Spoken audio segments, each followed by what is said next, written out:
The Keep It Clean podcast is an entertainment show.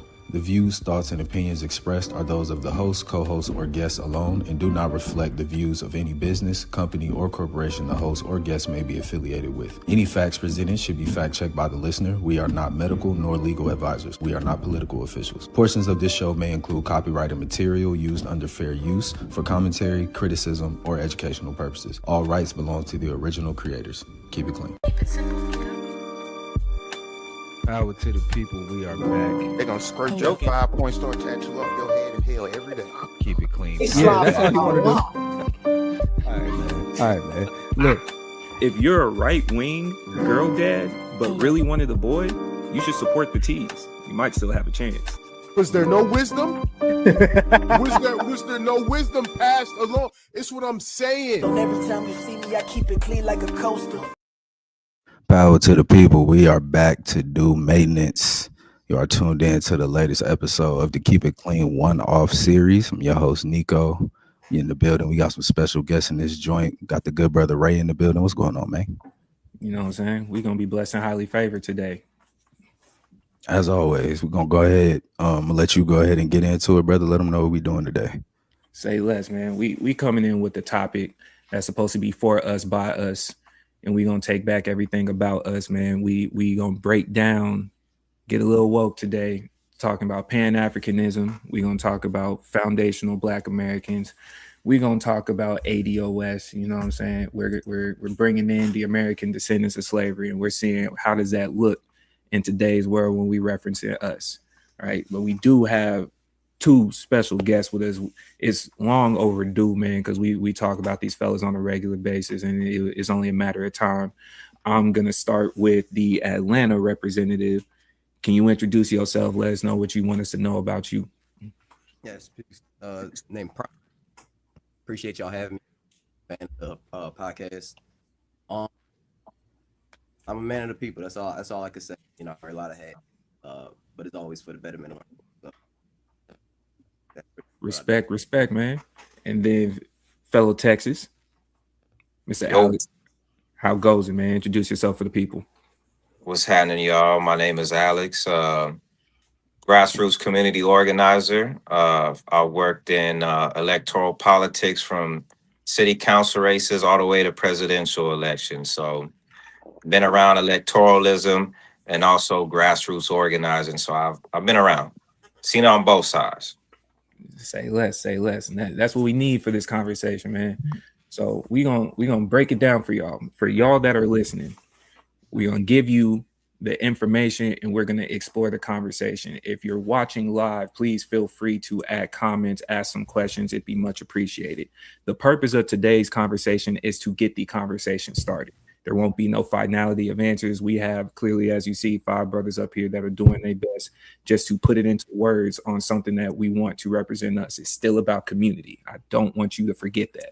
So I'm going to add the questions. I'm going to let y'all know what it is, but how we're going to do it is break down the definitions of what each is and kind of what each thing represents, each movement, each party, whatever the case may be. And I'm going to give y'all the presentation. The presentation doesn't have anything too crazy, no names, none of that, but it has links for the sources so you can get started, because first and foremost, we need to get back to reading. I don't think we need questions for that. I know somebody wanted to get videos. You could watch the video after you read a little bit, but here's how we breaking it down, man. Here's how we breaking it down. We're going to start off. We're not a monolith, right? That's how we're breaking it down, right? So let's get into the first portion of it. We're starting with Pan-Africanism, right?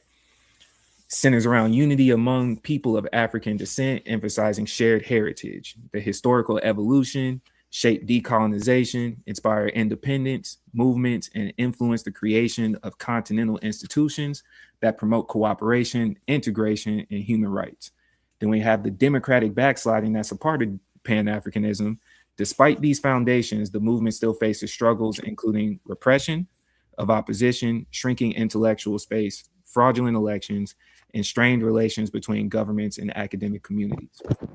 As a piece of it, it's still a continuous liberation, right? It's a continuous think piece. So stress and urge citizens to challenge oppressive governments, or governance, reclaim cultural and intellectual spaces, and build democratic systems that reflect popular sovereignty. It's youth-led, and it's a grassroots movement. Even though it goes and starts well before our time, it relies on the youth to continue to push the movement. So are currently revitalizing authentic Pan-Africanism through cross-border solidarity, resistance to unconstitutional rule, and collaboration on democratic reforms. And it requires deeper integration, protection of right, non-indifference, and global African unity, including engagement, form the wider diaspora as an essential part of the continental decision making. Are we all in agreement so far? Yeah. Yes, sir. Yeah. Cool. Keep it simple. So we go into the next piece. American Descendants of Slavery, also short ADOS. So it centers its mission around reparations for the descendants of the U.S. chattel slavery. So it's a unique lineage-based justice claim noted in multi-generational plunder, unfulfilled reconstruction promises, and the economic exclusion that followed. Organization calls for multi-generational retribution, which includes direct payments, land distribution, protective policies, and anti-discrimination measures designed to safeguard descendants of slavery from predatory systems, right? And then the reparations claims expands beyond the descendants of U.S. slavery. ADOS supports broader policies and address racial disparities affecting all Black Americans and welcomes people of all backgrounds to participate in its cause. It informs us of the Black agenda, data-driven policy framework designed to eliminate long-standing racial inequities, particularly the lineage-based wealth gap, by outlining systematic solutions for all Black Americans while also advancing a national reparations program. And then for reparations specifically, must be federally led program providing at least 20 trillion in cash payments to American descendants of slavery, supported by ongoing targeted policies and protections that remain in place until the racial wealth gap between white Americans and ADOS is fully closed. Last but not least, ethnic designation and protection, which calls for the descendants of the U.S. chattel slavery to be formally designated as a protected ethnic class through executive action and federal election, and the creation of an Office of ADOS Affairs established by Congress or by presidential executive order if necessary. We good on that? Mm-hmm. Yeah. Yep. We solid? Okay. Then we get to our third piece of the conversation. Foundational Black Americans, also known as FBA. Deep lineage and early origins. From 1526, the FBA traced their roots to the earliest Africans in the U.S., beginning with the 1526 revolt against Spanish colonizers and integration into native societies. Nearly a century before 1619, builders of the nation as descendants of enslaved freedmen, FBA laid the economic, political, and cultural foundation of the United States, contributing to agriculture, infrastructure, arts, and activism. For their believed legacy of strength and identity, FBA is a lineage, not an organization. With over 43 million descendants today, their legacy centers on resilience, resistance, innovation, and an ongoing fight for justice. Who is FBA and who is not? This is very important for those that are listening because it is a pivotal thing within the movement. It's contentious. I'll go. Yeah, I appreciate that. Black people who can trace their lineage to the American system of slavery, at least one parent must come from a non-immigrant U.S. background. Those whose lineage traces to Caribbean slavery are not considered FBA. Half FBA individuals, people with one FBA parent and one immigrant parent, are still considered FBA. The concerns about the dual allegiances. Their text warns that individuals with mixed or non-FBA backgrounds may have divided loyalties, and argue that FBA leadership and representation should come from a full FBA or verified loyal allies. We good there? Yep. Yeah. Very simple. Very simple. Appreciate y'all. So with those three groups, or those three movements, groups, ideas, people, however you want to label it, these are the questions that we are trying to answer tonight. Number one, what is the benefit of American Black people isolating ourselves from our African global community? Number two, If we are not a monolith, is Pan-Africanism a contradiction or oxymoron to this belief? And number 3, what is everyone's vision of reparations if they were ever granted? How would you want them paid? Those are the 3 questions that hopefully our conversation gets towards answering. Everybody ready? Yep. Okay. I'm going to ask y'all, which one do y'all want to talk about first? Honestly, I mean, where I stand is like I guess, is Pan-Africanism a contradictory movement to ADOS or the other one? And yeah, like that's where I want to start. Say less. Anybody have disagreements? Y'all are in agreement with it? Let's dive in. Say less. Okay, so for that question, does it have any oxymorons? I think a great way for us to get to it, what is y'all's familiarity with any of these groups? If you have any, do you have any experiences yourselves? Have you participated in studying of it? Do you know anybody that does? I think we could start with the ADOS movement. I feel like that's probably one of the more recent ones that's gained some traction. You know, the popularity of it started around 2017, 2018, became more of a political movement. So with everything that we've been living in, it's kind of been intertwined, a bunch of hashtags, if you will, more notable people that trying to touch to the, for us, millennial Gen X generations, man. Do y'all have any familiarity with ADOS? Oh yeah, go ahead, Gwen. No, go ahead, Gwen. I don't have deep research studies into either or. I do study genealogy as it pertains to my family, and I just can't agree with the timeline politics that both carry. You know, it's sort of like Facebook material. If that makes any sense to me. Well, it makes any sense to y'all. Where it's like the same, you know, folks, they have the same conversation every day on it, instead of taking those tools and applying. I'm not putting that on everybody within both organizations or just both sides of the movement, as far as like people just being individuals. But as far as my first introduction to both those acronyms, both those sides, I just see more arguments on who got the more, you know, knowledge of what you got going on, you know? Or I also feel like it pushes us back into being a monolith, you know, because history is very diverse for everybody on sides. You know, anybody who peels back into their family history would understand it's not just one lineage. Like, even if you have your direct bloodline, everybody migrates from different spaces and places in the nation. I'm not even talking about from outside of the U.S. in here, but as far as like, you know, where their lineage comes from, you know, from both sides.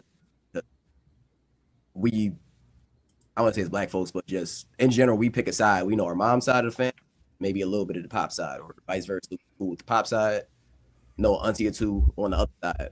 But both sides come from different branches of life, different colors, different shades, and just different history. So I feel like even if we do say, okay, I have ancestors that were enslaved in this nation, it still doesn't mean that it just came from one specific type of black, you know? It's just I feel like it covers just a lot of answers folks can't find to, so it's just a band-aid on it or a remedy to it, but it doesn't really I don't see where directional action can be a solve all for everybody with the differences. Yeah, agreed. My first kind of I didn't have a lot of interaction with ADOS people for real. First like time I kind of seen them was like when Talib Kweli was getting packed out on Twitter. After that, I kind of seen a few interviews, but other than that, it wasn't nothing like, you know, nothing too crazy. FBA, I've been harassed by them folks on the internet plenty of times. I've done a bit of research into just like figuring out kind of what their movement kind of is about and like who runs it. I got my own issues with that, but I don't really, you know nobody in real life that claims himself to be a FBA for real. And if I did, I probably wouldn't associate with him. Yeah, that's where I sit with them folks. Bodega, Alex. My interactions with them are very, very brief. There was a lot of ADOS conversations happening in Clubhouse back when it was like invite only, and it was, you know, primarily music and tech execs and those kind of things. And I sat in on a bunch of those conversations just to kind of hear a point of view. Same thing with like FDA. Sat in on a few of their conversations across Twitter, and have done kind of like my own like half-hearted research, if I'm perfectly honest. I have fundamental disagreements with their approach and what I view as exceptionalism, a very kind of American centered point of view. If you know, some aspects is fair, but it's also short-sighted in its accomplishment. So Okay, brother Alex. Yeah, my bad. My shit died. You know, I got the janky setup. So It's okay, man. It's okay. for sure. Came back. Yeah. So as an organizer, bro, I've seen this. I would say this is a culmination of things going back. I would say, as a reaction to the failure of the Obama years. And what I mean by that is you have your first, you know, so-called black president. 2008 happened, mortgage crisis happened, the economy tanked, black people went backwards. They lost a lot of wealth. And during the Obama years, you know, he bailed out the banks. You know, that hurt black home ownership. He kind of ushered in the Uberization of work, you know, fighting unions and getting, you know, the 1099 contract. So that hurt a lot of jobs for black folks. There's some immigration issues, et cetera, et cetera. And it was identity politics on steroids, you know. And I've seen black folks in good faith, you know what I'm saying, you know, with all the representation and symbolism, but a lot of poor and working class black folks kind of did not do well materially under Obama and have not shaken back since that. So they feel like they've seen, you know, LGBTQ rights and immigration rights and certain other things take the forefront. And they're saying, well, like, hey, we still haven't recovered from, you know what I'm saying, the financial meltdown. And, you know, now we got a black president and we catching heat, you know, with all these police killings and all this other stuff. And, you know, people get killed, you know, some black folks get killed in a church by white supremacists. You over here, you know, cosplaying, singing, you know, some church songs and all that.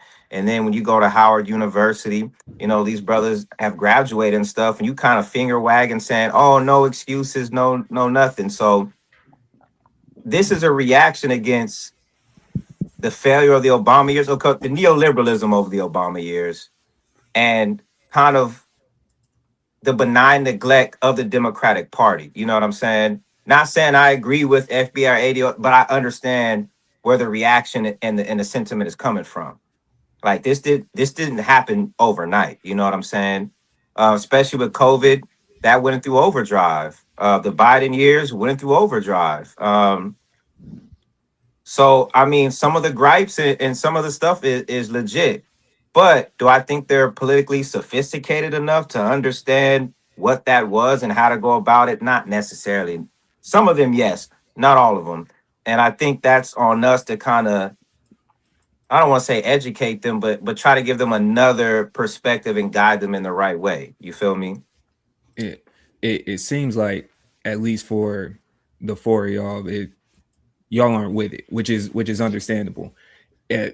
There's levels to the isolation, it appears, right? FBA is just fully, you're this or you're not, period. You're either one of us or you're not. Where ADOS is kind of like, we kind of inclusive. Like, if you want to help us out, for sure, come over here. You know, we gonna work with us. But if you want to be a part of this movement. Here's an invite. ADOS almost sounds like the invite to the cookout in a way, right? Where Pan-Africanism is saying we're going to expand outside the states. It seems like there's levels to each one. So with that being said, is there any benefit in isolation? Is there any benefit in partially having people there, or is it just not necessarily blow the doors open, but you need to at least let people come into the table to have that conversation? How do y'all feel about that? Is there any benefits to FBA? We'll start there. Like, as far as the isolation, them saying you need to be specifically American slave, not Caribbean, not anything else, American slave. Is there any benefits to any part of that movement? FDA is a very American response to an American problem. And my fundamental belief with them is that you cannot. I don't want to sound ignorant. I would definitely love to speak with like an FDA member, but like if you approach American capitalism, American racism, American exploitation with American tactics of exclusion, exceptionalism, specifically needing to trace your roots back, to verify your identity, to, X, Y, and Z, you're stuck running a rat race, right? Like, you are effectively trying to prove that you went through this specific brand of slavery.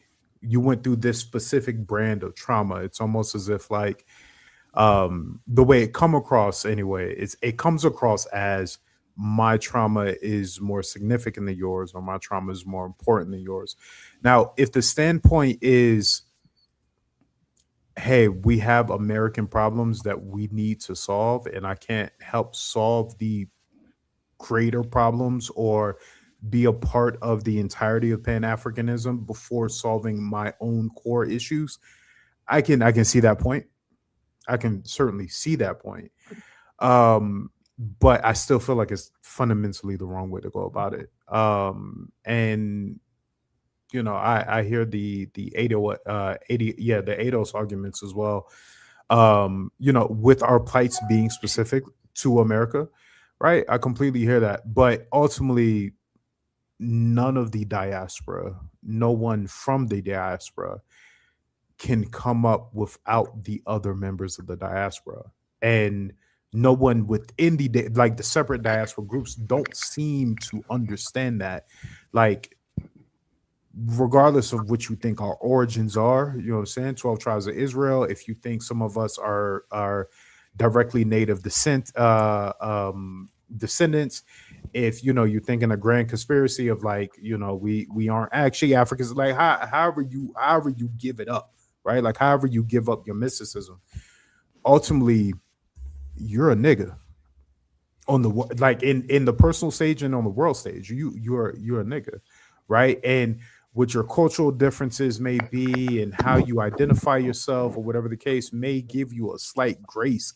Fundamentally, we deal with the same levels of capitalism and exploitation. And in the same vein, all of our women are disappearing, regardless of where you come from in the diaspora. And so it's a really international issue that we need to address collectively, because I believe that's the only way that we hold true power. Say less. Promise. I agree with both saying on a lot of topics on that hand, especially with while we're focusing on this, birth rates are declining, or mortality rates on birth, is something to be looked into on a community scale. And along with that, there's just a lot more issues to be focused on hand while still searching, on personal backgrounds. Because I think it's contradictory to try to come together as a Black nation while isolating the rest of the diaspora, which America, there's not like a sole group. The diaspora is within this nation. So, and like what Blake was saying, it being an American issue, sort of concept. Slavery is not unique to the North U.S. It's an issue in each part. Kind of share the history, and so why, when American slavery, and we got to pull ourselves up together, close out the rest, and exchange resources. When the history, our great came from us coming from one place to the next, exchanging architecture, agriculture, literature, science, and moving to the next spot doing the same thing. I don't feel like we, as citizens, are global minded. I feel like we're city minded. But, you know, we don't really focus out on our state as a whole, but just really, and I feel like once we sort of get national, like folks that, think locally, move locally, you know? In that type of sense, I say once we try to explore what worked in other countries, worked in other groups, in pieces of a time, that's necessary information for what we can kind of do now. You know, that's something I got from. I think that would set us back more so forward, just to keep it playing. Okay, and before we get to Alex and Nick, we did get a question or a statement, just seeing how y'all feel about this. As far as the pursuit of reparations, do y'all feel, I should have added this to the question, do y'all feel that there's some benefit to specifically, or to make your case specifically with the delineation and then build upwards, if you will? That was one of the questions we had, or statements we had in the comments. Start with isolation to get the ball rolling and then spread back out. Is there any benefit to that? Do you think that's helpful? I mean, I don't think it's nothing. Alex and Nick, either one. Yeah, I don't think it's nothing necessarily wrong with that idea or strategy. I just think it has to be coordinated in tandem with the greater strategy. You know what I'm saying? Like, I don't think FBA or ADOS in their sentiment is wrong as far as like having a claim to American reparations, like specifically, like for like to say like, oh, if you're considered black but you're like Caribbean and have like you came here through immigration, so your family doesn't have the exact same remnants of chattel slavery as, like, you may have still been redlined, but the different is just a little bit different as far as like the wealth gap, opportunity, things like that. I don't think it's nothing wrong with them saying there's a specific claim that we have to these reparations. I don't think trying to get that started is a bad thing either. I just think where they kind of missed the mark is in the delineation of like isolating to say until we get this, we can't do anything else. Like, I think the idea of like being able to attack on all cylinders is something that they kind of miss, to where it's like we can do this and do that and do that without like losing sight of what we're trying to get done. You know what I'm saying? Okay, Alex, what you thinking? Yeah, I would agree with his last statement that you got to walk and chew gum at the same time. You know what I'm saying? And also want to double back on kind of the last subject we were talking about. So my thing with that is, how can I put this? Culturally, with Caribbean and Africans, you know, continental Africans, us Black Americans are definitely different. They come from countries where they're the majority. Yeah, neocolonialism hit their stuff, but they're still in charge of their country. You know what I'm saying? And they have their own class issues in their country. Same thing here. So I agree. Some of the stuff is short-sighted because we do have a lot of sellouts, turncoats, buck dancers, coons amongst Black Americans. So when they say, oh, no, you're a tether, you're a sellout, you can't, man, again, you have Kwame Ture, you have Farrakhan, you have a whole bunch of Marcus Garvey, you got a whole bunch of people that came through and show love and really build some shit. So we got to look at them as an individual and not just be like, okay, well, you're a tether, you're a Jamaican tether, so we're not rocking with you. My thing is, if you support Black Americans, then that's a good thing. And then I'm gonna get some flack for this, but other groups consider themselves, oh, I'm Jamaican, you know what I'm saying? Or I'm Nigerian. Here,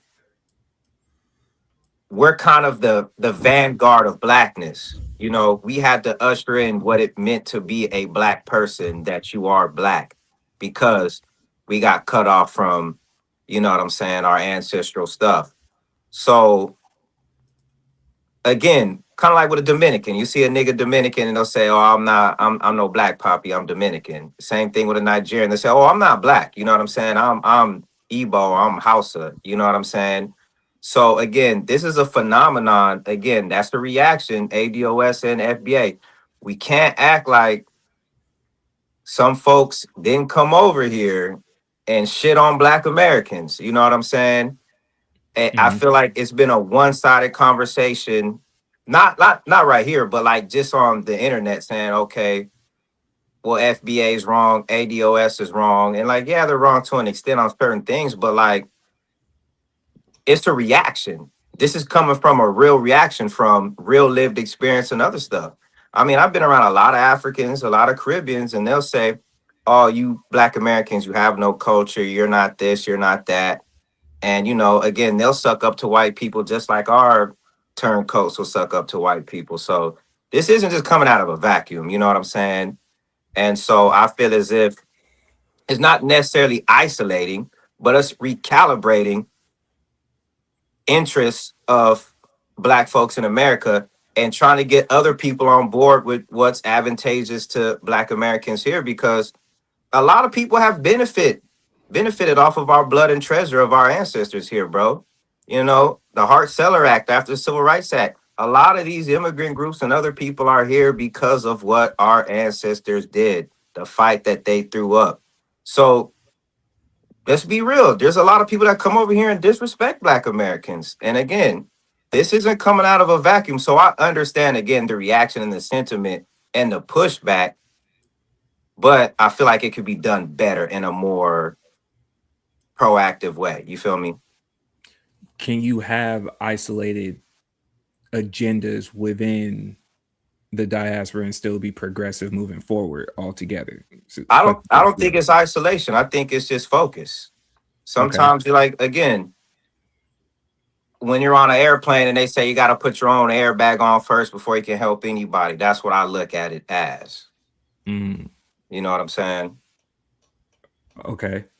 Thoughts on that perspective? Because you seem to be out of the panel. Yeah. You might have a little bit more of an open door. Yeah. For part of the ideology. And don't let me misspeak for y'all three. I apologize if I am. But you know, the inclusiveness of, that's a good example. The airbag. You can only help other people if you could take care of you first. Yes. Is that a good approach? Because that seems like the logical approach. I can understand, same thing that he's saying. I can understand where you get into that moment of, I got to help me before I can help somebody else, and maybe just trying to walk or avoid that line of appearing selfish, if you will. I think the line you gotta walk though is like, cause in that I understand the sentiment of like, you can't help nobody until you help yourself get your house in order before you critique somebody else's or try to do anything or put something in somebody else's.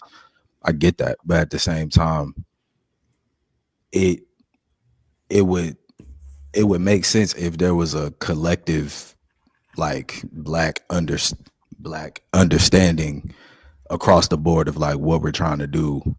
Everybody is in on this plan and we all have an understanding, but that's monolithic. So then you get back into the individual. I got to make sure I'm straight, but your straight and my straight might not be the same straight. Yeah. So if we just sitting here trying to make sure everybody's straight before we do anything else, it's like, how long is that actually going to take? And then you also have the people that's within the diaspora or within the group in America that's don't give a damn about that shit. Yeah. Because to your point, I'll say this really quickly. 2 of the 3 seem to have a defined idea of who they are. FBA, Pan-Africanism, right? ADOS seems to heavily rely on the governmental aspect to define it. Right? They do have some definitions. They specify a little bit, but all of this is still heavily reliant on somebody else. Well, I mean, ultimately, ADOS effectively wants they want the native treatment. Effectively, we want to be a defined group under government protection with these government subsidies, and this is what the payout is going to be for Black Americans who experienced, slavery under this period of time, which is fair, right? Like fair ask. A long shot, like not even a long shot, like a to the moon and beyond. A Charlie Kirk shot. Yeah, like to be yeah, Sorry. like My fault. the natives, like they do have some similarities in how they were treated, and they have some stark differences in how they were exploited. But I mean, ultimately, like you're Black, you the lowest of the totem pole. It doesn't like reparations, land mass, like nah, we're receiving those things for a government to actually acknowledge what it did to its people. Not even close. Yeah, the United States government will never, and I hate to say it, and this is where I disagree with all of them and more inclined with kind of the Pan-Africanism, is that, bro, the United States is, they're never giving niggas $20 trillion. You're going to have to get it in blood. White people will salt the fucking earth before they give a nigga $1. It's not happening. The destruction of the United States, I know terrorist shit. The destruction of the United States will bring about reparations for Black people. You're not going to get it from Uncle Sam. So that's my disagreement with ADOS, like, with the native treatment. Bro, they going to salt the earth before they give niggas anything. $20 trillion, you're going to have to get it in blood from them, honestly. So again, capitalism, America has to be decolonized. It's not going to happen. You know what I'm saying? And I'm trying to lead them to that logical conclusion.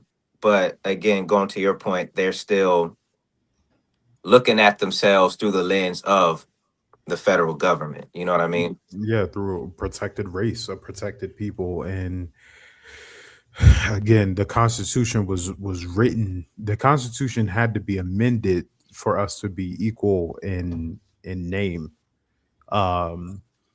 Niggas was free, and then niggas instantly became prisoners. You know what I'm saying? Like the intersection of state, federal, and private, industry complex with prisons was specifically designed to entrap Black Americans. Like niggas is not like they not giving that up. And the only reparation, let me be more specific in that. The only reparation that a Black American will ever receive after the destruction of the United States is some land. Like that's it. Maybe.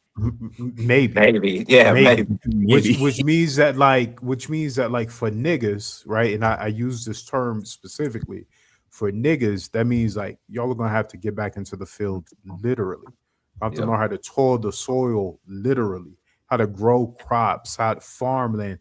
When most Black people talk about reparations, y'all niggas not talking about hard labor. You're not talking about 5 a.m. wake up and working on working the soil for 13, 14 hours, for land and water rights. That's not what you talking about. You talking about give me a bag and let me kick back and quit my job and like take it easy, take some rest. And I mean, that's cool, but it's also not very productive to the overall embetterment of Black Americans. So and it'll be a flim flam, like Kwame Ture said.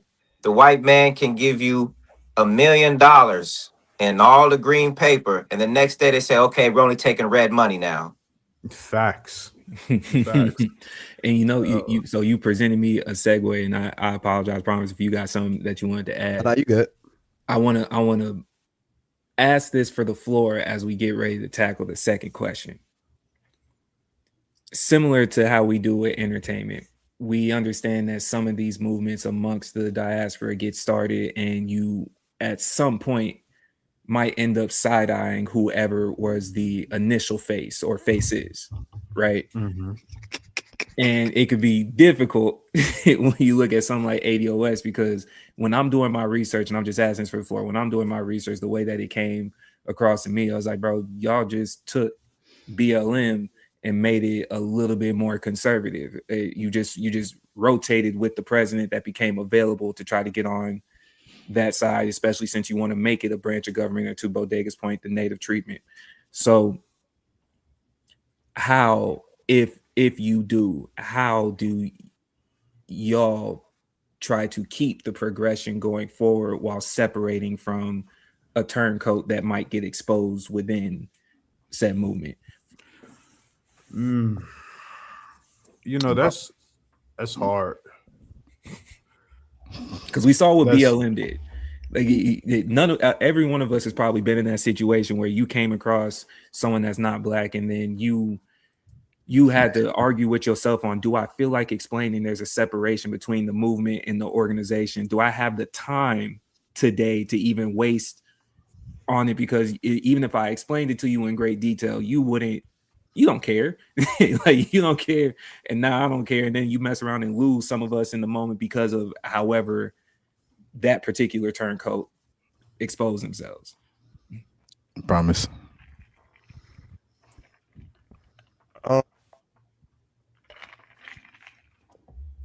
My fault. I was stuck in the scenario. It's okay. Yeah, phrase. Mike, can't hear you. Oh, I'm sorry. Phrase it. Like, almost in the same way of separating the art from the artist. You know how that's always an argument when we come to certain entertainers and whether the case may be. Is that a possibility for in y'all's eyes when it comes to these types of movements? If you know, for ADOS, if depending on how you feel, whichever side of the fence that you might lean on politically, you go through their website, it is Trump everything. And we experienced something like this when it came to the BLM movement, where there was the organization that got started and they essentially shot us in the back as a people. And you now have to argue, well, we're not talking about the organization, we're talking about the movement, but we know how quickly that goes. So it's one thing to deal with something on the outside and they have their perception. It's another thing on how do you handle it when you have somebody that's a turncoat or they're a tap dancer and they're associated with this. Can you separate that to try to push forward the progressiveness of what something that you might believe in or see that is beneficial for the diaspora? Or are y'all like on the side of, man, a horse with a broken leg, put it down? Who want to go? You could reform like if the principle of the leader was issue, as long like that with leadership that you know they actually see towards the mission for sure. I don't think that they ever get rid of the term. You might cutting it out. You get. Hold on. Let me switch my mic. Hold on. Yeah, while you do that, anybody Go else? ahead, bro. That guy, I see you wanted to jump in. Go ahead, bro. I think I understand where Promise's sentiments were going. I mean, if you really want to go the route of reforming someone based upon what the principle behind their action, right? It is very, very important to learn what that is effectively, because there may be somebody who can be saved, right? I mean, ultimately, that's how we interact in relationships and everything else. Is like, what is the principle of the action? What triggered this specific action, and can it be adjusted? Can it be reformed? Can we work through it? That is great, right? And Promise, if I'm going off on a tangent based upon like loosely what I heard, I understand. Please correct me. Now you're on it. You can hear me now? Yeah. Yeah. Yeah, you good now. And so like that part of it is understandable, but I think with something as serious as this, right? You're talking about effectively the retaking of power, which will in some regards make us equals if separate.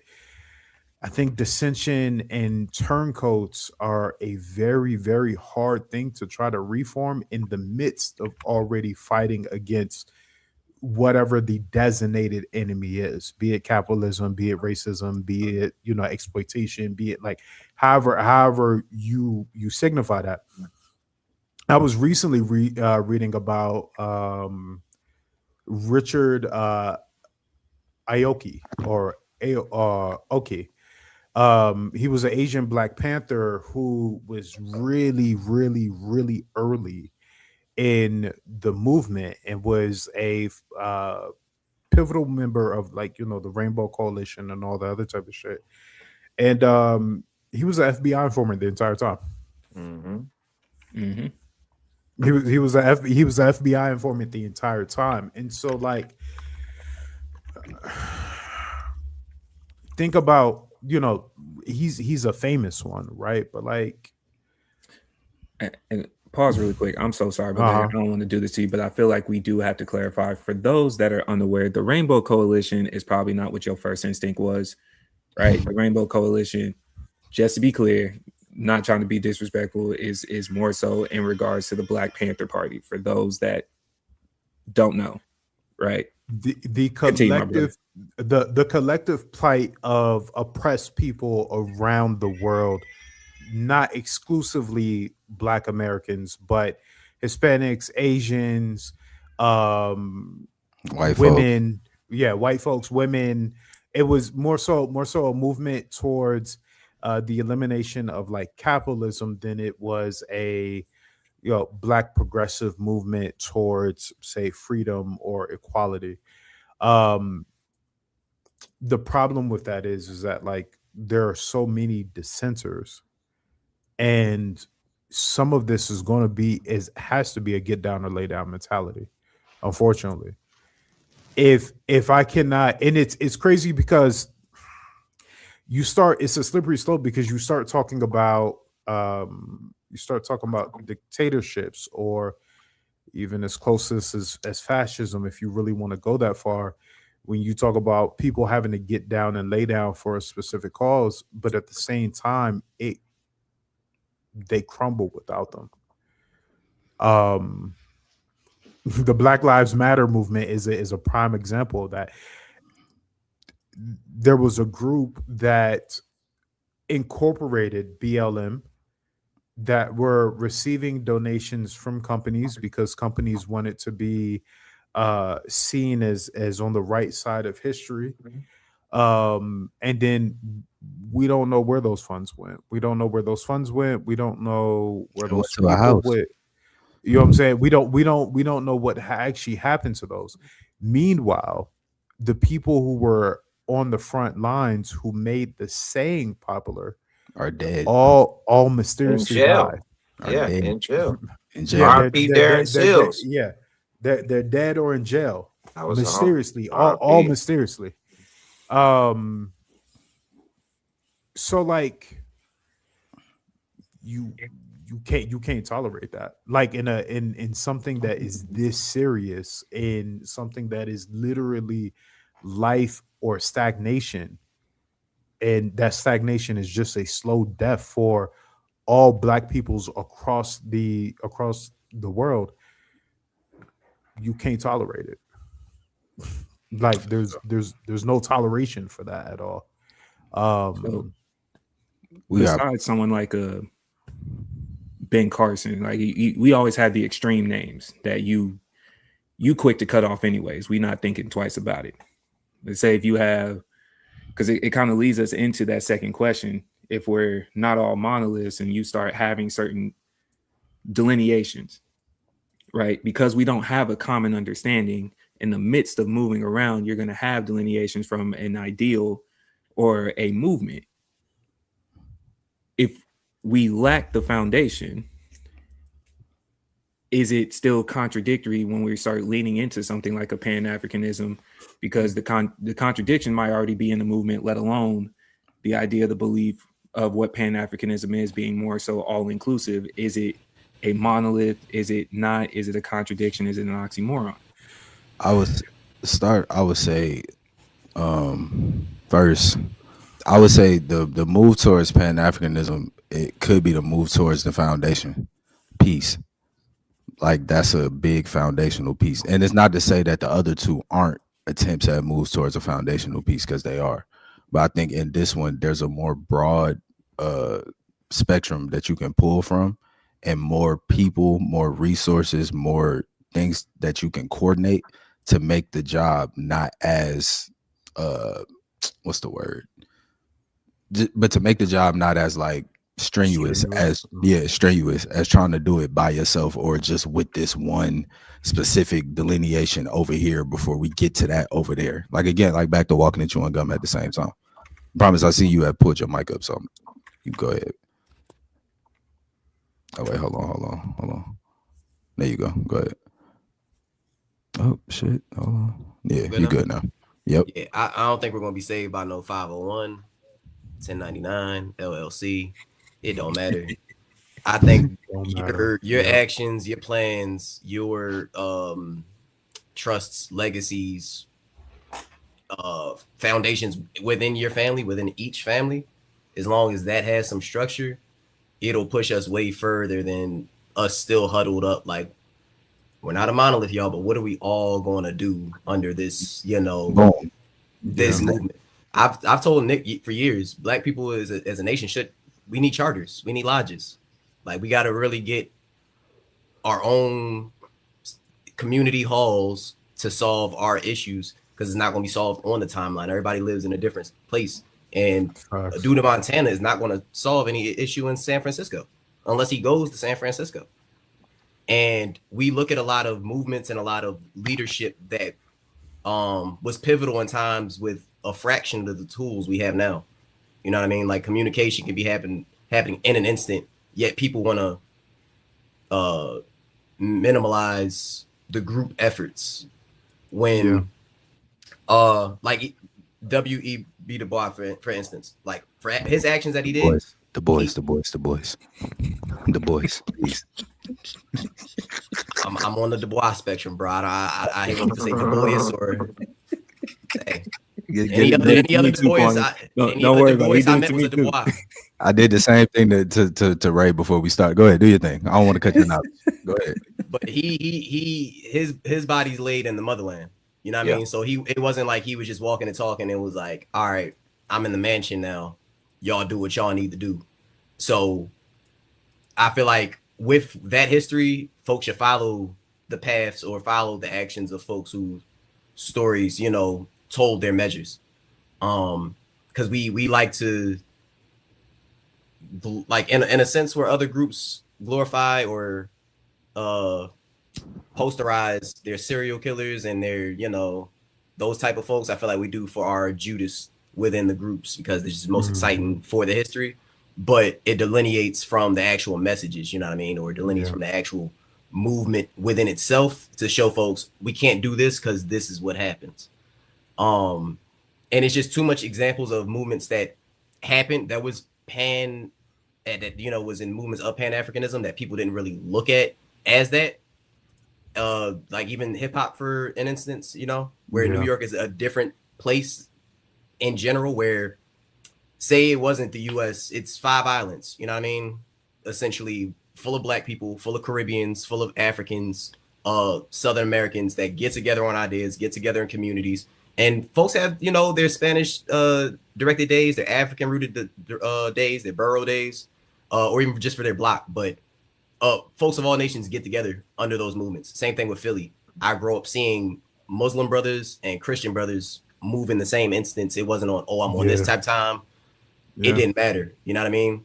I was introduced to Ramadan the same way I was introduced to Easter and everything else, just off of environments, even with Hispanics. It's a very heavy Mexican population, Puerto Rican and Dominican population up north. But nobody let that been a difference before that because folks didn't run to Facebook. There was no Facebook to run to do that. So all your issues you had to solve on the ground floor. And I feel like it's easy to take things to the timeline and kind of, message chat the whole day away instead of using that type of energy towards the action. And then that's pretty much it. I don't know how to wrap it, but those are my ideas on it. It really can't be saved by just, okay, we officiated this LLC on it. Now let's start moving towards it. It's like it should have been moved. And the results from the movement should lead in the organizations. Because we're doing this group got started, Exactly. Or I have one more example, like the Freedom Writers Project, or the Freedmen Writers Project, which like Zora Neale Hurston, Langston Hughes, a lot of folks came from. And it brought out great literature, brought out great studies on Black history, Black genealogy, but it didn't need to be a whole national effort. For the folks who did get the grants and bring out the research, bring out the literature that they did, was necessary towards the movement, but not everybody of every state, every city, every family had to, put their focus towards that for the results to be the same. So I could be over here focused on this, folks in New York, New Jersey could be focusing on that. And once results start to birth themselves, then we can kind of mat those together. But if we don't have any manufacturing, if we don't have any, or we don't control our media, we don't control our communications, we don't control our agriculture or education, the last thing we need to do is shut our doors, because other nations that actually do agree with us, we just don't talk to them on a personal level enough to know we can extract resources, we can push resources. Some folks don't braid like Black Americans, or, I can imagine American fashion or Black fashion in a lot of cities and countries in Africa, because, they're giving them the loser of the Super Bowls merch every year or some NYPD merch. Mm-hmm. When there's a Black fashion artist over here, he's probably on Auburn, but Burkina Faso probably will wear the joint. Nigeria will probably love it. Nairobi will probably love it. So, and again, those things that don't need LLCs, those things that need individual and just group focused actions without looking over your shoulder, seeing what the next group is doing or contributing to. It's about, everybody's individual focused on it. You said something right quick. That should be a rule of thumb. A business shouldn't start your movement. A business should come from the movement itself. There's no, to your point, you shouldn't need an LLC, a tax ID number to then say, we're going to band together and do that. That should be branches of it, because that's how the community locks in anyways. If y'all are pushing something within the movement, then you have the mom and pop shop, you have the stores for the hair, beauty supply. Like you say, you start to integrate with other people, but the businesses should be secondary to the movement to begin with, man. If you run into a situation and you get some type of grassroots movement and they already got an LLC, you just pause right quick. just pause, go outside, touch grass, circle back in, and just make sure, what I'm saying? Like you got to look into that stuff. If they just got, there's not too much new under the sun. You should be clear there too. A lot of these things are just a new name put on an old movement. But if they got merch already, ask some questions, bro. Ask some questions, man.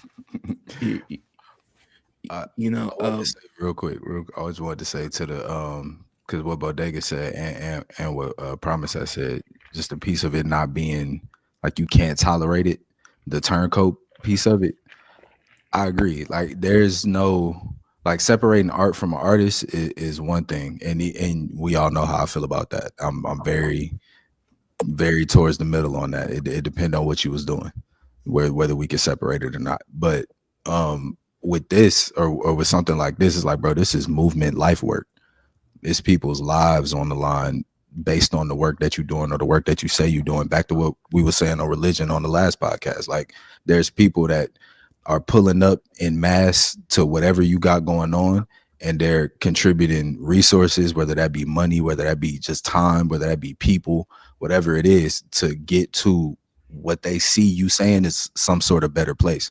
So if you are misusing that power or misleading those people, there's no way I can sit there and be like, oh, I'm gonna just separate you from the movement. Like the movement is the movement. The movement is true. So if you doing anything outside of what the movement is supposed to be pushing, there's no need to separate you from it's already separated. For me, that's just how I look at it. I look at it like this, unfortunately. Like I was there for the whole BLM shit on the ground, and I can get into a whole diatribe about that. It was part of elite capture, and so you have a lot of people that are turncoats, that are Black Americans that are more educated or have access to these nonprofits and stuff, and they came and just co-opted everything. These wasn't just white liberals. These were African Americans. So people can say, "Oh, Taylor," blah, blah, blah.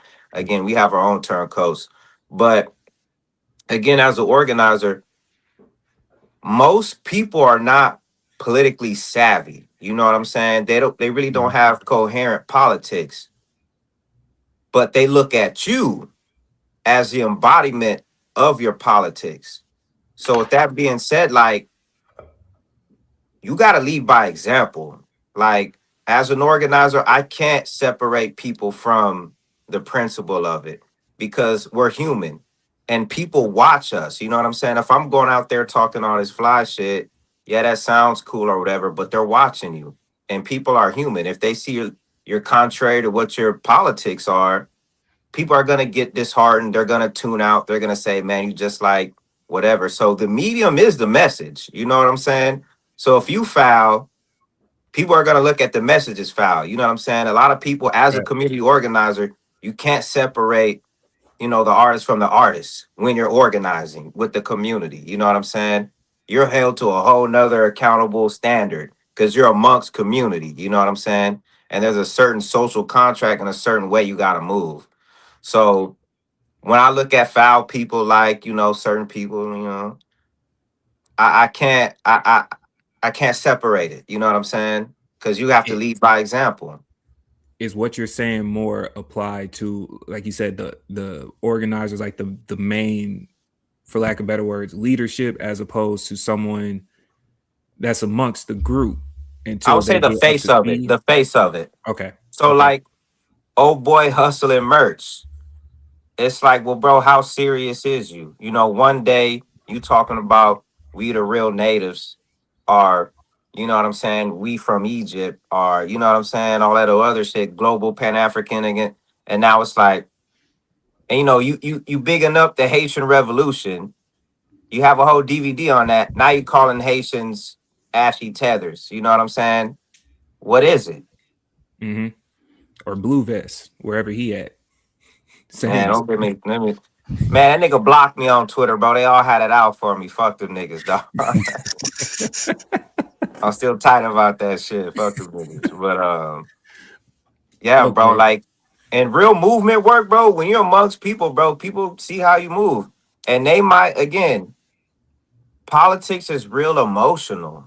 You know what I'm saying? One of the things my grandpa taught me, because he ran in politics and stuff. I'm not gonna give out the game because people will be able to look that up. But he told me something that resonated with me, and I bring this to my organizing. He was trying to push a policy of like this manufacturing plant that was actually going to employ people in the town. They voted against it because another dude that had an interest with another manufacturing plant didn't want that specific one because he wasn't a part of it, so he wasn't going to get paid. Long story short, it failed to pass. And I was like, Grandpa, like, what happened? Like, everybody was supportive and all this, and you know, whatever. And my grandpa was talking numbers and data. Old boy was talking, oh, this is going to destroy the town. This is going to blah, blah, blah, blah, blah. He was appealing to emotion. And he told me, don't turn a beauty contest into a spelling bee. And unfortunately, politics is very emotional. It's what looks good. It's marketing. So again, when we say, man, why do all black people fall for, you know, a Umar or all this shit? Because it looks good to them. It's the pomp and the circumstance, and it's the pageantry of it, and it looks good. And niggas fall for it. But when you're talking data, policy, and other stuff, and the nitty gritty, you know, it's not an easy sell. You feel me? For sure. That's a fact. I'm gonna just let that sit. You know, that was a bar. Shout out to your grandpa. Yeah, for sure. Yeah. Shout out to G Pop, man. So then we make it simple. We could start bringing it home. If you have one, what is your vision of reparations if they were to ever get granted, and how would you want them allocated? So go ahead, Promise. I'm not really I'm not gonna say I'm anti-reparations. I just don't think it's gonna be the end all be all for us. And once folks get it, they're kind of gonna lose a lot of identity on what's next for them to try to the hope for them to grab onto. But if it was to be received by the Black people of this nation, I would say we got to look at what sectors in our communities are most affected. If it's education, if it's agriculture, if it's entrepreneurship or just job labor, I think those would be good things to fund into. I don't think it should just go personally into the pocket, because again, if we don't have communities to circle into, our money's not going to circulate.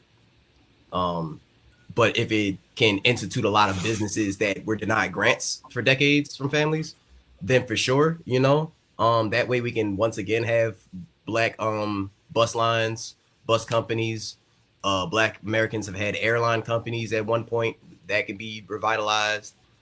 So yeah, I just feel like it should feed the sectors, but have us say where those sectors go. I don't think it should just be diminished by the feds on what goes where. It should be group-based efforts in every Black populated city, or even just areas in general. They gotta. It should just go straight towards remedies that historically have been tampered with, or blocked, delineated anyway. Because it's going to take a lot of analytics. I don't really feel like you could sum up a number in reparations for what's been done. It's the medical side alone. I don't feel like we really put a number on that. Yeah, I picking up on where he left off. I would say agree 100% with what he said. In my analysis, I would say definitely if it's not going to be a cash payment, which I don't think is necessary, like I don't think that's going to be beneficial. Like you just give folks bread every month for a certain amount of time for the rest of their families, like that's going to get spent. It's just going to go right back. We saw that happen with stimulus checks. So, and that's not even to say like that's a pathology thing with Black people or nothing like that. It's just people in general. You get somebody just hands you some bread and you're more than likely going to just spend it. I would say it would have to be in the space of like not necessarily land allocation, but like some type of help with home like buying for Black people, like specifically. Education grants, more grants, different remedies when it comes to acceptance. Not to like bring back some like what is it? What's the shit they was mad at before DEI? Affirmative action? Not to bring back affirmative action type shit. Yeah. Not that, but like some type of remedy to where there's more funding allocated to where we're not going into the same debt that we are currently. Like Promise said, remedies for the farming and agriculture side of our community that is often forgotten and really struggling right now. But overall, I don't think the shit is gonna happen. Like Alex said, them folks ain't finna.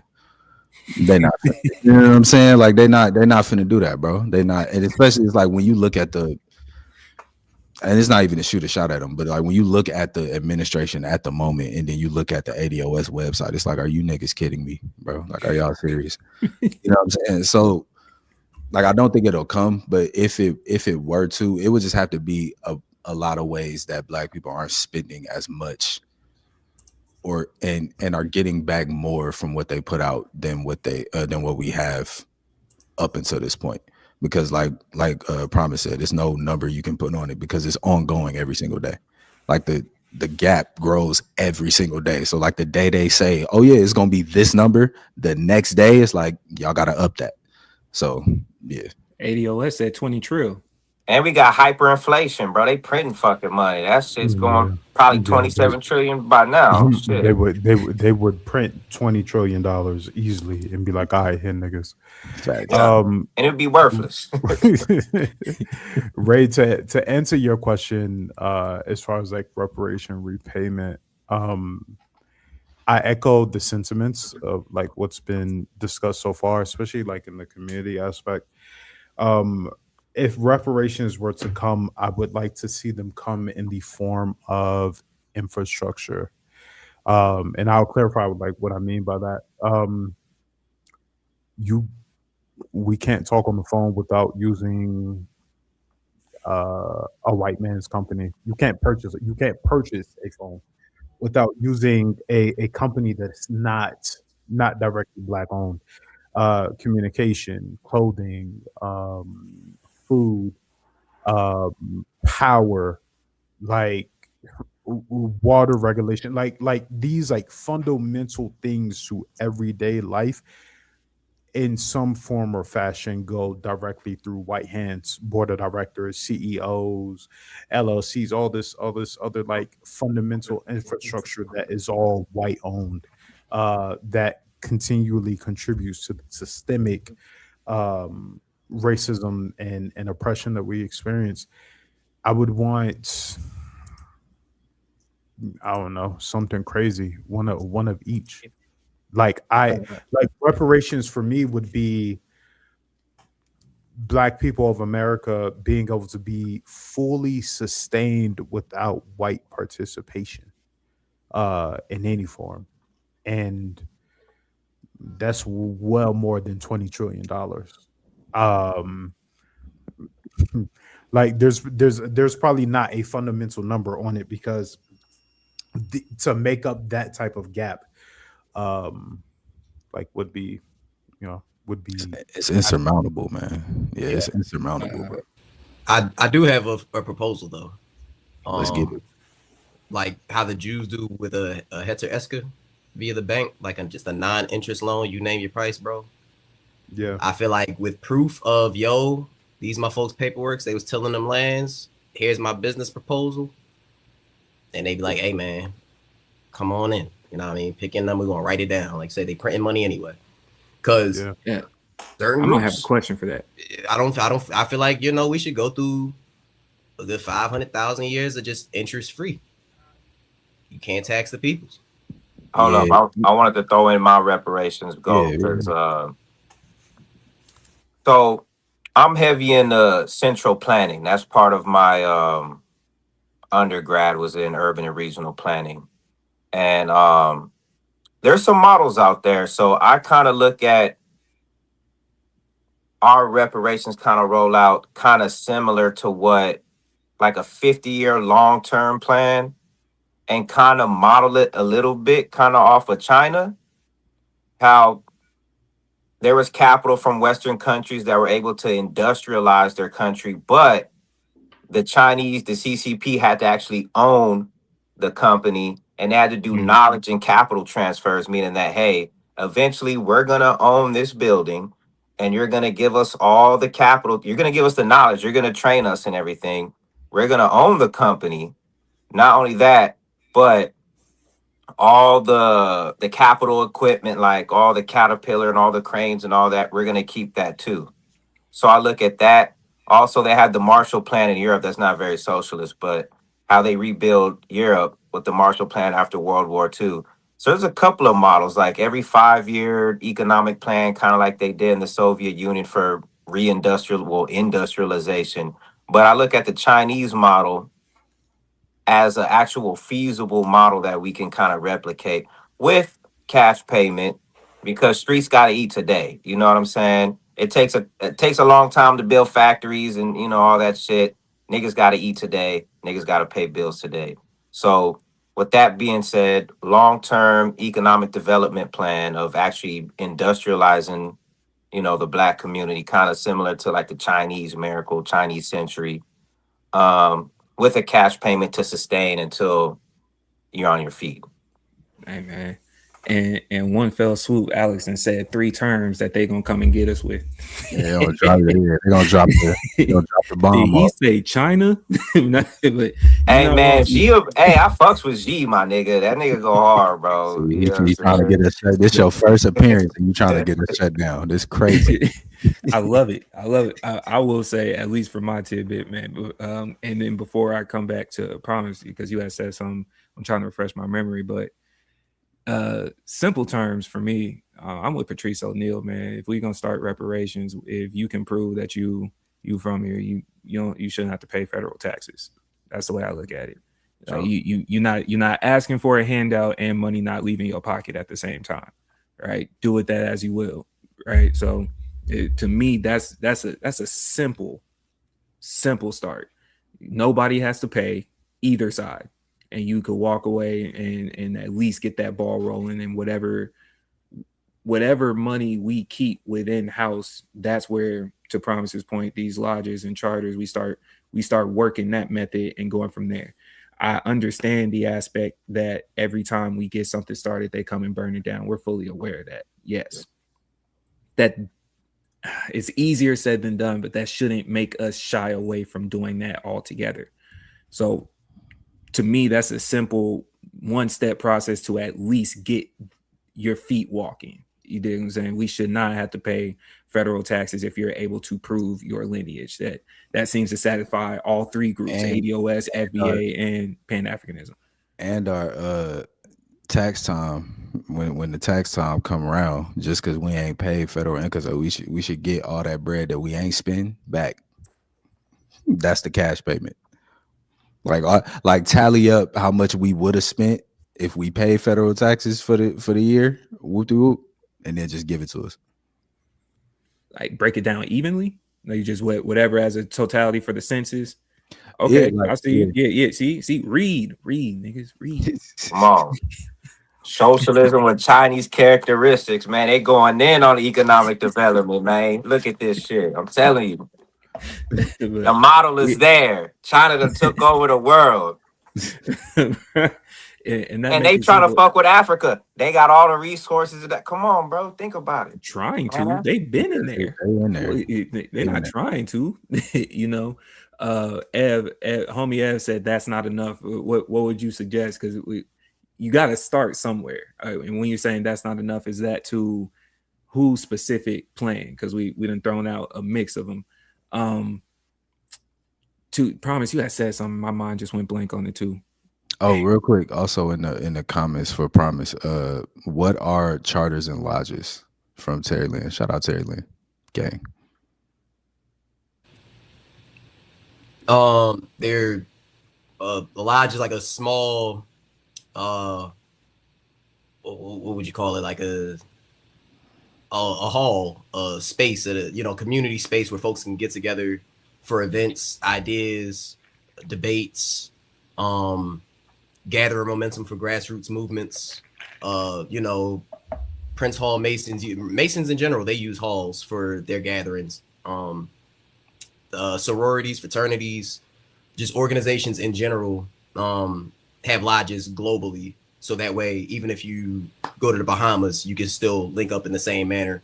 Or, if we move in a Pan-African way, we can go, take it towards any country where we have a lodge at and continue on the same ideas, exchange knowledge in safe, isolated, on our time. It's not just a billboard saying, we live at the amphitheater with it.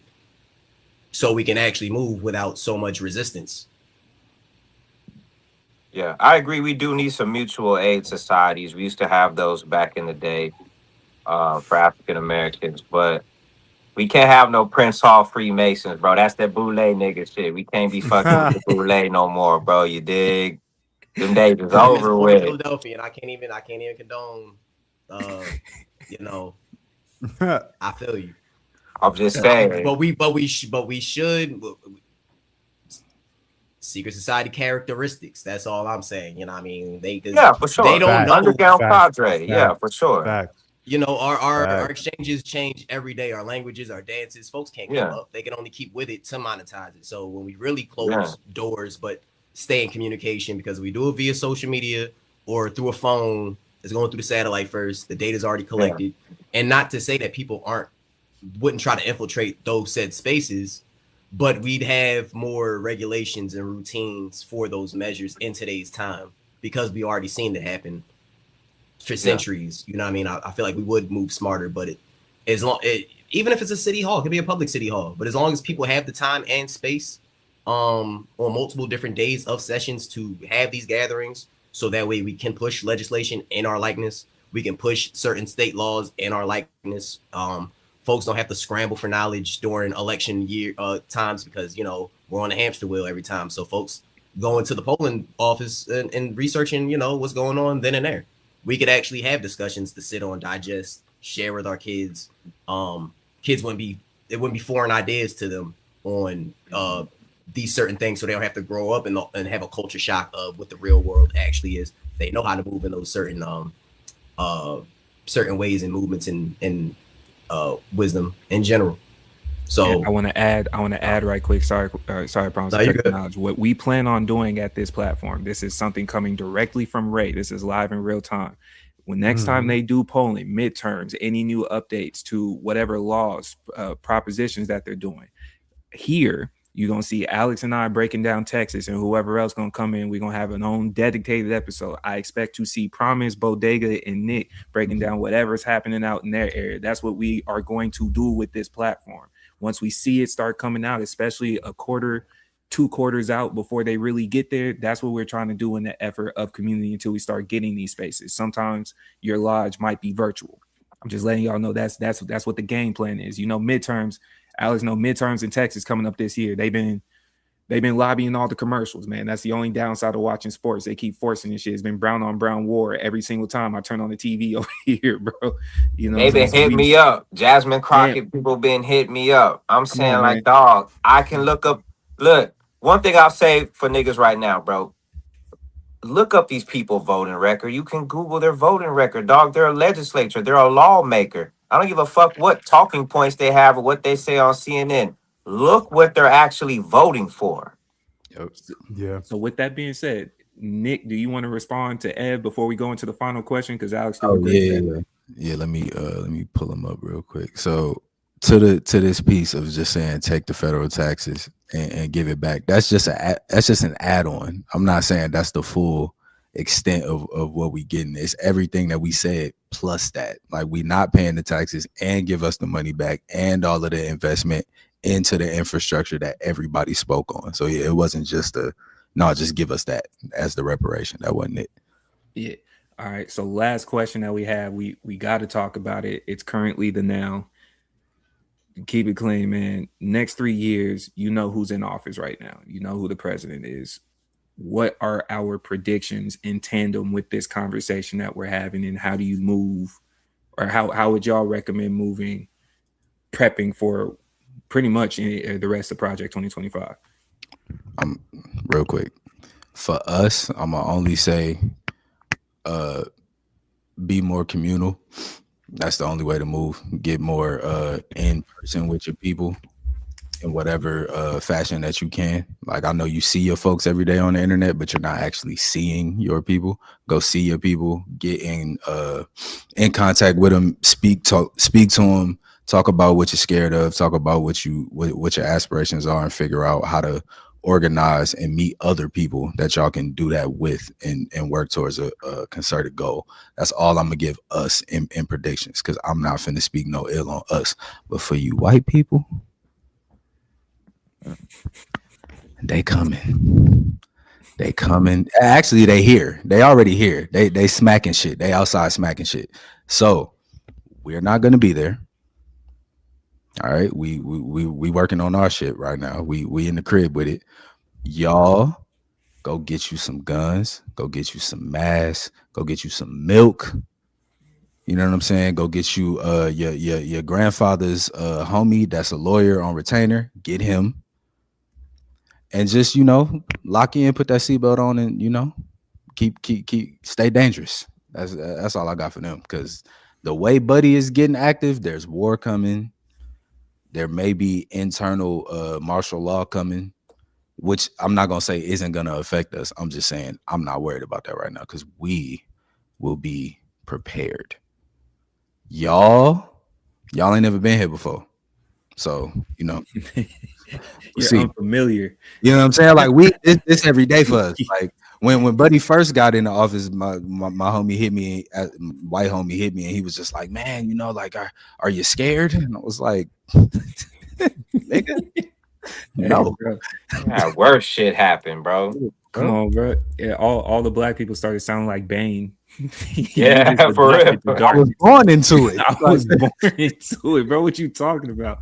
But yeah, for Bodega, promise us what y'all got for the next 3 years.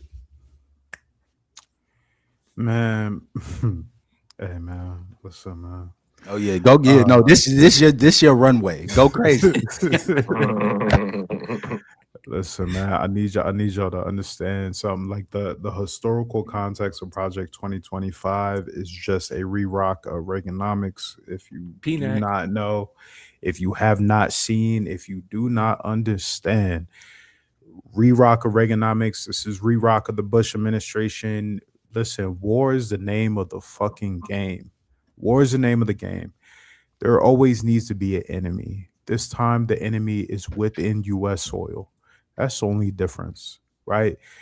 War drives economies. War drives the police state. War drive like it is a fundamental driver. So the nigga that y'all voted for, who said I'm gonna eliminate wars, only pulled out of wars that were not of his interest.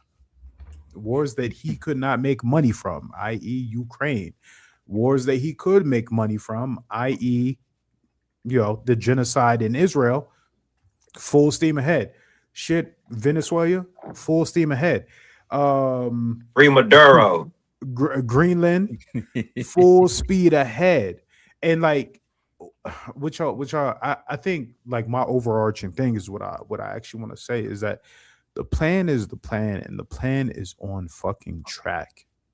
It's on track. There's not going to be an untimely event that is going to remove the plan from being on track. There's not a presidential change that is going to change the plan from being on track. There's not a congressional intervention or a Supreme Court ruling that is going to change the trajectory of the plan. Again, go back and look at Reaganomics. Please just go back and look. It's the same exact group who wrote Project 2025, wrote the playbook for Reaganomics, and they ran amok. For black people, specifically, you niggas, which means all of us, take shit offline. You niggas are on the timeline arguing about relationships and $40 and spaghetti and niggas cheating and all this other bullshit, all this other dumb shit, all this other shit that's meant to distract you. And I understand niggas need that distraction. I get it. Take shit offline. The culture, the playbook, the words, how we talk, why we talk, when we talk. Nobody needs to bear witness to it. Nobody at all. Take that shit offline, organize offline, do everything that you need to do offline. And the only time it's online is when shit is already in motion. It's already documented, whatever case. Put your fucking cameras away. Put your cameras away. Go, listen, go learn some different languages. Go get your passport. Go to the gun range. Go to your local community garden. Go to your local library. If the books that you're looking for are banned in the library or they banned online, go find a nigga who know a nigga. And like, just real quick, just for y'all that didn't put it together yet, Promise is the digital library guy. This is the guy. The link in every description to books for y'all to read is from him. Thank you, my brother. Appreciate you. Just but go ahead, Bodega. Fact, nah. It's 100% facts. Go find a nigga who know a nigga. Okay, if you don't know mechanical shit, go find a nigga who do know it. And if you can't find it, then you need to learn it. If you don't know agriculture, you need to learn it. If you don't know, like, whatever it is that are like your fundamental gaps to human living, you need to go learn that shit and take it the fuck offline, my nigga. Shit is not cool. It's not peaceful. Like, it's not, we're not wading in the water. You know what I'm saying? We're not trying to wait out a storm. I think this isn't a storm that gets waited out. For everybody else, niggas told you. I don't know what to tell you, bro. Niggas told you. Listen to black women. Wouldn't be in this fucking mess. Listen to black women. Nigga. Promise. Yeah, White House, they updating their bunker as we speak. So, right, and I feel like it's going to take more than 2.5 to really get that joint finished. He's not looking at this term as, who's next. He already told folks y'all ain't got to vote again. Folks heard it and followed. So unless we get real Haitian, real French with it, he gonna be our problem for a minute. You know what I mean? It's only gonna get wackier. It's only gonna get worse. But at the same time, too, a lot of people haven't experienced something that they spiritually would feel like is worth the fight. It's been a lot of distractions. You know what I mean? This place been Roman circus on steroids longer than all of us been born. So I feel like if the struggle is gonna be harder to deny, and the realities of certain things, you know what I mean, is gonna be hard to deny, and the timeline ain't gonna be able to save, or the timeline conversations ain't gonna be able to save folks after a while. And yeah, some people are gonna be late bloomers on it, but against the natural way of how societies go up and down, as long as you learn a solid skill, you have transferable currency with you within a society, within a community. You might not know how to plant, but you know how to sow. You know what I mean? Some people can cook, but they can't sew. So that's where you're able to barter. The knowledge that we carry on the everyday that we take for granted is things that you can barter. And those are things that we're going to need to implement more than ever, because the dollar's only getting weaker. More wars is coming closer to these waters. And yeah, I feel like a lot of people have this this mentality that's like similar to the Israelis, where like it's easy to point and laugh at situations elsewhere until it hits you, and then we sound like the white folks, like, oh, what happened? It's like, this shit been happening. It's been happening to black and brown people. I remember when folks was pleading, showing folks videos of people in Palestine saying, yo, this looks just like you. And folks like, some Dominican shit, like, no. I'm over here with it, you know what I mean? The state's over here. Y'all niggas tell it. Folks saying biblically, you know what I mean? Things going on is relevant historically from how folks even got to over here. Because niggas saying there was no slave ships over here, but yet white folks, the only people know how to get over here for some reason. You know what I mean? So it's either they indigenous to the land or some other shit. But neither here nor there. I wouldn't even say Trump is the issue. He's just the face of the issue. He ain't birthed these ideas, and then he amped the right ideas, or the ideas people wanted to hear in their head. He was the one to jump the gun this hard since Reagan. So, these next 3 years gonna be as tragic as it's gonna be hilarious. Yeah, that's a fact. Alex. Yeah, I mean, y'all hit everything on the head for real. Move militant, save your money, strap up, be in community, build those bonds with folks off the internet. Don't post everything on the internet. Stop doom scrolling. Stop with the brain rot and the slop. You know what I'm saying? Read some fucking books, go outside, touch grass, be around some folks. Cause yeah, if you think it's bad, it's just about to get way worse. Way worse. The economy is in fucking free fall. They trying to patch the bullshit up, bro. And it ain't happening. And it's like these niggas are speed running the destruction of the fall of the United States empire, bro. And what comes after that is gonna be even fucking worse, because now you got these psychopathic billionaires with AI that can watch everything at any time. You know what I'm saying? We're ran by some real psychopaths, sociopaths, bro. It's real bad. So speaking of, let me I'm sorry to interrupt, but just like on the community piece and taking shit offline, The key word in this is inclusion. I want to drive home that point because we didn't even talk about this like earlier, but the key shit is inclusion, which means, hey, my Muslim brothers and sisters who preach against homophobia, you niggas need to get the fuck out the way. My Christian brothers and sisters who preach against homophobia, you niggas need to get the fuck out of the way. My fellow preach homophobia, not against homophobia, but preach homophobia. I think just so you don't miss that. Oh yeah, okay. So what I'm saying is that inclusion is the name of the game. Listen to the black women in your life. Listen to the black queer people in your life. Okay. Our communities do not exist without them. Our culture do not exist without them. Like we cannot sustain ourselves without them. If you are in any sort of system that includes a patriarchy first mindset or includes exclusion, like no, bro, we cannot do anything without all of us. And I'm not telling you to be a monolith, whatever case. I'm not telling you to change your core fucking beliefs, but you will get with the program or you will get the fuck out the way. It's as simple as that. To the inclusion piece, I would say too, tactically build your alliances with those that can be allies. Yes.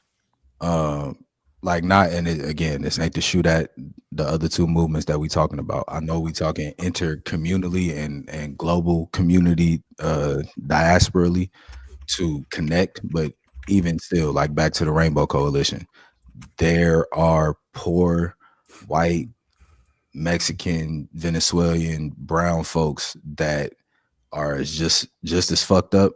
They may not have the exact same history that come with everything, and y'all niggas may not agree on everything. They may have some shit that you got to check them about, but that's a part of the process too. The same way we got to check ourselves in-house. If we gon' come together and actually try to topple whatever this regime is about to do, it's not gonna come with all of these factions separated and then trying to move at the same time. You're gonna have to overlap and move as a unit, and in that it's gonna be some infighting, but that shouldn't deter you from the movement itself. I gotta double down on that further. I'm sorry, I know we going back and forth, but like this includes you nignogs who like to exclude people who you consider less black than yourself. True. Yeah. Bro, that shit is frustrating. That shit is frustrating. But like, inclusion is the name of the fucking game. Can I pick up right there? Yes, sir. We need to have an understanding before we include others as well.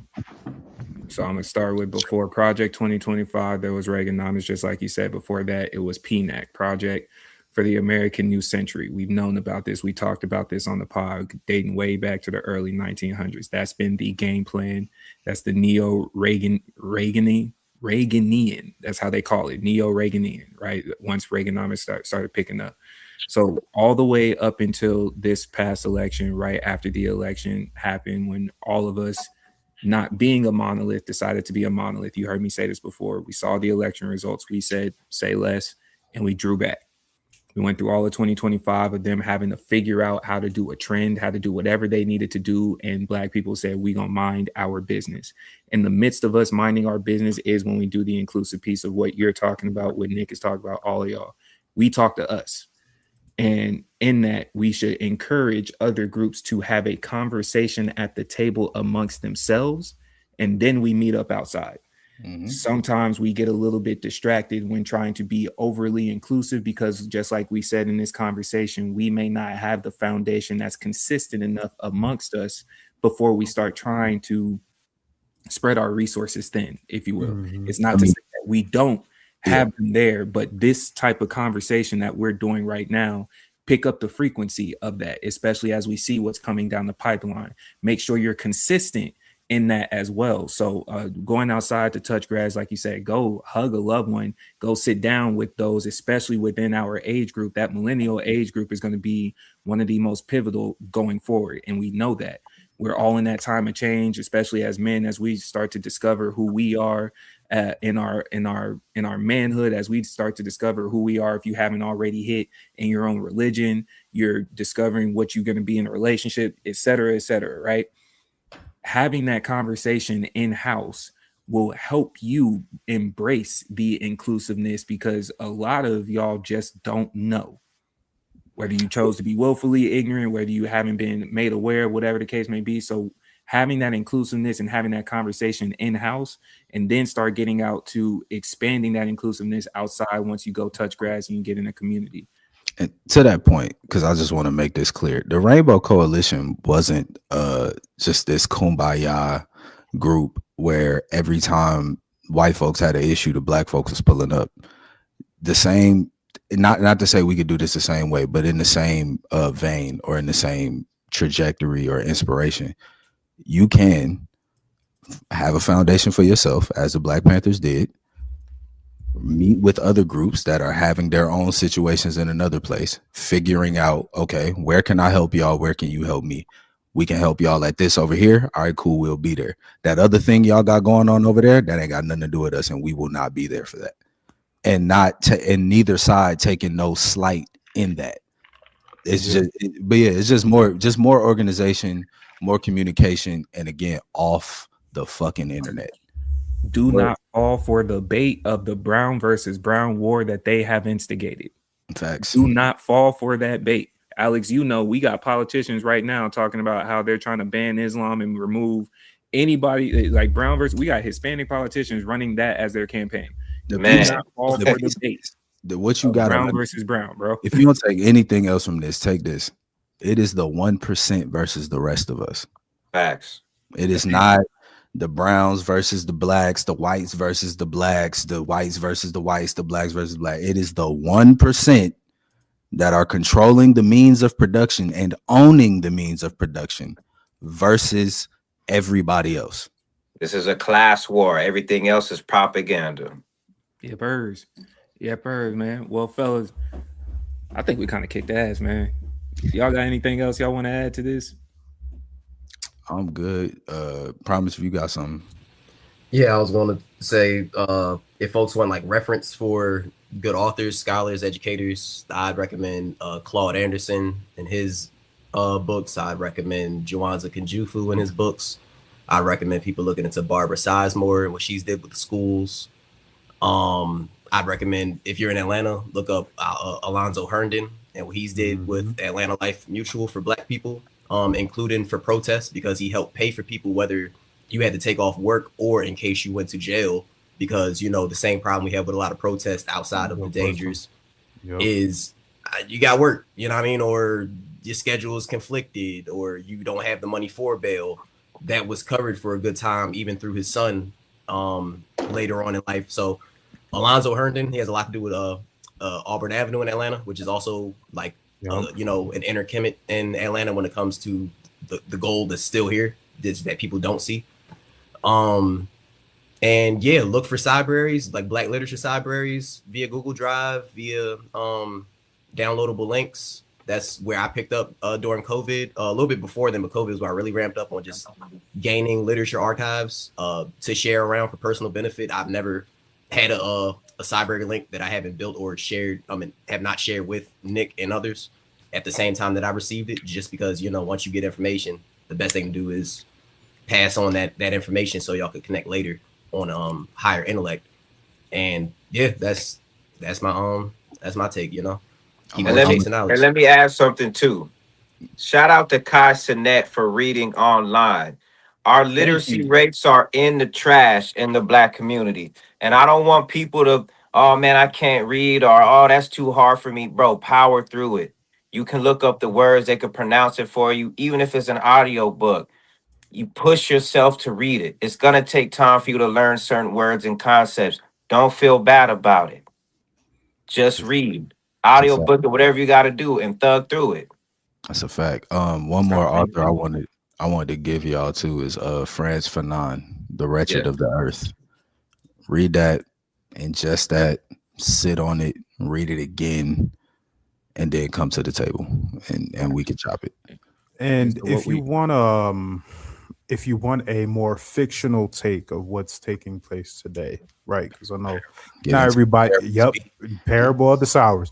You already know Octavia E. Butler. Go read her shit, please. Go read it. If you need a fictional version, because you know what I'm saying, serious shit may be a little scary for you. I get you. Go read Octavia E. Butler's Parables of the Sour. It is a fantastic book. Fantastic, and touches on a lot of the points that we're discussing here today. You ever heard of the book Faces at the Bottom of a Well? Nah, I haven't. Definitely tap on that. So I haven't read it, but I've heard of the book. I've heard it, but I haven't read it. And if you need something, I'm still gonna promote reading first. But if you have any other confusion, man, just go watch Attack on Titan. They're gonna tell you everything. I mean, yeah. If you like, hey, speaking of all form of media, Attack on Titan, Gundam 00, Geass, like shit, Full Metal Alchemist Brotherhood, like.